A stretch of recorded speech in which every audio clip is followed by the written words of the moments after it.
Green પ્રોજેક્ટની working વસ્તુઓ છે, જે ફરતો જાળીઓ છે, જે પાકને સંરક્ષણ કરે છે પ્રાણીઓ દ્વારા. ત્યારબાદ રોબોટિક વાડ બનાવવામાં આવી છે કે જ્યારે કોઈ પણ પ્રાણી ઘૂસવાનો પ્રયત્ન કરે તો સેન્સર શરૂ થાય છે. ત્યારબાદ અહીં સોઇલ સેન્સર મૂકવામાં આવ્યું છે. આ સોઇલ સેન્સર એ જમીનની મૃદુતા માપે છે, જે આપણને અહીં LCDમાં જોવા મળે છે. ત્યારબાદ જ્યારે સોઇલ સેન્સર હોય છે તેનું તાપમાન ઘટે છે, એટલે કે જે જમીન સૂકી પડવાનું થાય છે ત્યારે તે ઓટોમેટિકલી રીતે તેમાં પાણી આપવા લાગે છે. ત્યારબાદ અહીં આપણે રેઇન વોટર હાર્વેસ્ટિંગ પ્લાન્ટ બનાવ્યો છે. આ પ્લાન્ટ દ્વારા આપણે વરસાદી પાણીનો સંગ્રહ કરીને આપણા જમીનમાં વાપરી શકીએ છીએ. આપણે જોઈએ છીએ કે આપણા ખેતરનો પાક જે હોય છે એના બીજ નીકળે છે, તેને સંગ્રહ કરવા માટે અમે અહીં સીડ હાઉસ બનાવ્યું છે.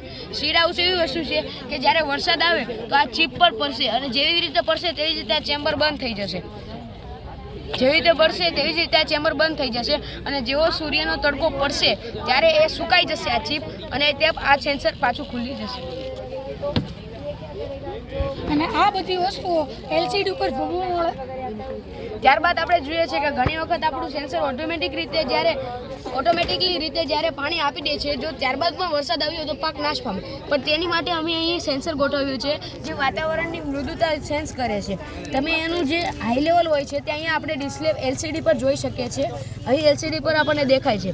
આપણે તાપમાન એટલે કે ટેમ્પરેચર જોઈ શકીએ છીએ, અને હ્યુમિડિટી એટલે કે આ સેન્સર અને વાતાવરણની મૃદુતા પણ ચેક કરી શકીએ છીએ.